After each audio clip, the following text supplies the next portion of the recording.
The solemnly spectacular neo-Gothic architecture of Canada's Houses of Parliament speaks to the antiquity of the institution, the solemnity of the debates that are meant to take place there, the importance of Parliament's function.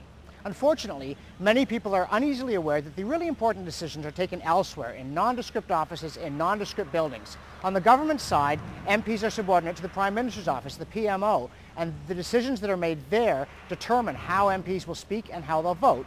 Likewise, opposition MPs are pretty much under the thumb of their party leaders. That deprives Parliament of its critical function of a watchdog on spending and other actions by the executive, that is, the Prime Minister and Cabinet. But there's another more insidious problem that leads some people to speak about a fourth branch of government, the permanent bureaucracy. The problem is this: the operations of government have become enormously complicated. Bills are now dozens or even hundreds of pages long. Government budgets involve hundreds of billions of dollars. Far too much detail for the most ambitious and grasping cabinet minister to have much effect on. What's more, these bills pass one after another. They interlock. They affect one another. The result of this is the people who are meant to be administering policy in the permanent bureaucracy are also essentially responsible for creating it. They draft the legislation, only they understand the legislation.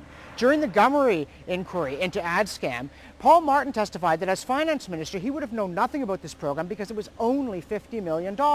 People thought that was kind of funny, but it was tragically true. Real power has migrated over to the executive branch, not in the sense of cabinet and the Prime Minister, but in the sense of public servants.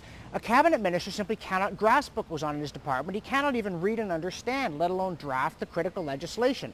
And that means even if MPs were much more independent than they are of cabinet or the opposition party leadership, they still couldn't do their job because holding cabinet to account has no function. What's the solution?